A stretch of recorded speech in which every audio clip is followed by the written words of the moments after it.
मुख्यमंत्री पद कोणालाही मिळू शकतं असा आत्मविश्वास सर्वच राजकीय पक्षांच्या नेत्यांमध्ये आलाय। त्यामुळेच मुख्यमंत्री पदाची मनात सुप्त इच्छा असलेले राजकारणी आषाढी वारीमध्ये आणि विठू माऊलीच्या दर्शनाला येऊ लागलेले आहेत। पाहुयात त्यावरचा लोकशाही मराठीचा हा स्पेशल रिपोर्ट।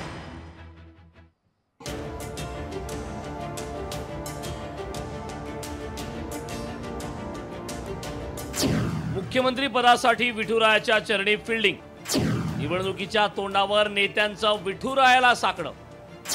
पंढरपूरच्या विठुरायाकडे मुख्यमंत्री पदाची मागणी। गेल्या काही वर्षात महाराष्ट्राचं राजकारण बदललंय। मुख्यमंत्री पद कोणालाही मिळू शकतं असा आत्मविश्वास सर्वच राजकीय पक्षाच्या नेत्यांमध्ये आलाय। त्यामुळेच की काय मुख्यमंत्री पदाची मनात सुप्त इच्छा असलेले राजकारणी आषाढी वारीत आणि विठू माऊलीच्या दर्शनाला येऊ लागले।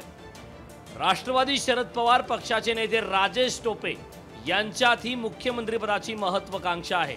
पांडुरंगाच्या मनात असेल तर पुढच्या आषाढीचा शासकीय पूजेचा बहुमान आपल्याला मिळेल असा आशावाद टोपेंनी व्यक्त केलाय।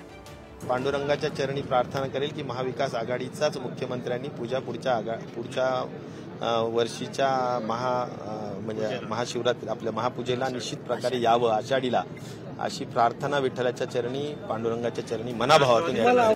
शिवसेनेलाही मुख्यमंत्रीपद त्यांच्याच पक्षाकडे असावं असं वाटतं।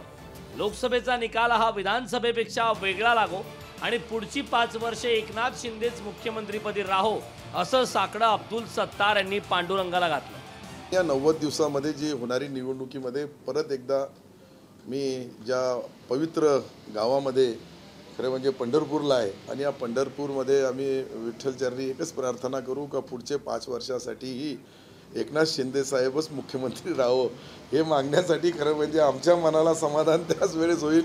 पांडुरंगासाठी नेते काय आणि सामान्य वारकरी काय, सगळेच त्यांच्यासाठी सारखे आहेत। मुख्यमंत्री पदासाठी नेत्यांची सुरू असलेली मखलाशी विठुरायाच्या कधीच लक्षात आली असेल। लाडकी विठू माऊली यावेळी कोणत्या नेत्याला प्रसन्न होते ते पुढच्या 100 ते 120 दिवसात अधोरेखित होणार आहे। अभिराज उबाळेसह अमोल धर्माधिकारी, लोकशाही मराठी, पंढरपूर। लोकशाही मराठी, ऐका, पहा, जागरूक रहा।